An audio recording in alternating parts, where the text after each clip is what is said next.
नमस्कार, आदाब।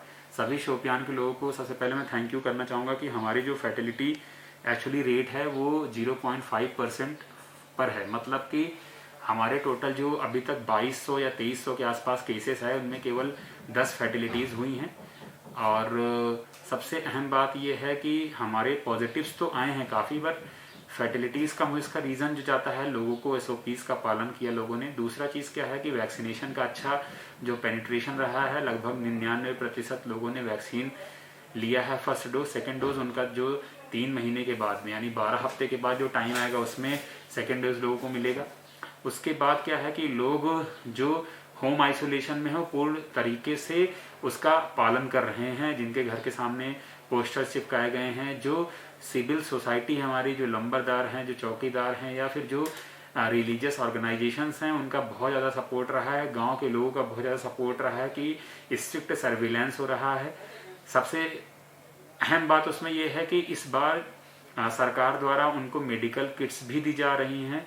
जो भी पॉजिटिव हैं और सिम्टोमेटिक हैं उनको किट्स भी मिली हैं। तो उससे लोगों को पता चल जा रहा है कि उनका ऑक्सीजन लेवल कहीं गिर तो नहीं रहा है, उनके बॉडी का टेम्परेचर क्या है और ट्रेजेक्टरी क्या बन रही है। जो डिस्ट्रिक्ट से कुछ बातें पर्टेन करती मैं आपके सामने बताना चाहूँगा कि आज ही हमारी सारे तहसीलदार बीडीओ सबकी मीटिंग हुई है। तो हम हाउस टू हाउस सर्विलेंस शुरू करने जा रहे हैं, आज से ही शुरू करने जा रहे हैं, जिसमें एक स्क्रीनिंग होगी कि कहीं ना कहीं आपको सिम्टम तो नहीं है किसी चीज़ का या कोविड से रिलेटेड कोई सिम्टम्स तो नहीं है। तो अगर कोविड से रिलेटेड कोई सिम्टम्स आते हैं तो इमीडिएट आपकी टेस्टिंग की जाएगी और अकॉर्डिंगली एक्शन होगा। उसके बाद क्या है कि हमारी जो टेस्टिंग है वो हम स्केल अप करने जा रहे हैं। पहले टेस्टिंग डिस्ट्रिक्ट हॉस्पिटल या फिर पीएससीज लेवल पे होती थी, सीएससीज लेवल पर। अब हम उसको पीएससी और सब सेंटर्स लेवल तक ले जा रहे हैं और सारे तहसीलदारों को टारगेट भी दिया गया है कि मतलब मिनिमम इतने लोगों की टेस्टिंग हो और टेस्टिंग उन जगहों पे ज़्यादा हो जहाँ प्रेवलेंट केसेस ज़्यादा हैं। जैसे कि अगर कोई हमारा माइक्रो कंटेनमेंट डिक्लेयर हुआ है या कोई ऐसी जगह हैं जहाँ ज़्यादा केसेस आ रहे हैं तो वहाँ टेस्टिंग बढ़ाई जाएगी। हमारा जो सबसे बड़ी चीज़ है कि अभी गवर्नमेंट ने एक डिसीजन लिया है रिसेंटली कि हर पंचायत लेवल पर 5 बेड्स बनाने हैं ट्रिपल केयर सेंटर के नाम से, जिसमें ट्रिपल सी यानी कोविड केयर सेंटर के नाम से। तो उनकी तैयारियां पूरी तरीके से चालू हो गई हैं। सोमवार तक सारे बेड्स इन प्लेस हो जाएंगे और उसमें एक बेड एटलीस्ट ऑक्सीजन बेड होना चाहिए, ऐसा गवर्नमेंट की तरफ से कहा गया है। और ऐसा हम प्रयास भी कर रहे हैं कि कम्युनिटी लेवल पर वो अरेंज हो जाए ताकि कोई भी लोग जो सिम्टोमेटिक आते हैं अगर वो डिस्ट्रिक्ट हॉस्पिटल में उनको जगह नहीं मिलती और बहुत सीरियस नेचर के नहीं है लेकिन कुछ ऐसे नेचर के भी नहीं है कि उनको होम आइसोलेशन में रखा जा सके, तो हम उनको कम्युनिटी लेवल पर भी रख सकते हैं। उसमें प्रॉपर मॉनिटरिंग होगी, डॉक्टर्स का भी रोस्टर बना दिया गया है, डॉक्टर्स भी विजिट करेंगे। और जो हमारा लोगों का जो कोऑपरेशन रहा है हमारे लिए बहुत अभी तक का बहुत प्रशंसनीय, बहुत प्रेज वर्दी रहा है।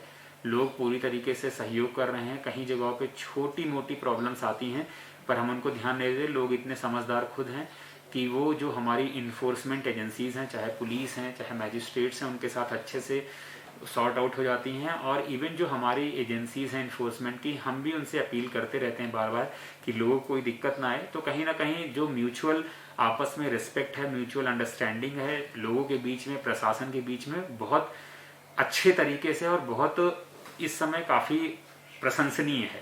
लोगों से यही अपील करूँगा कि ऐसे ही इस चीज़ को आप कंटिन्यू करें।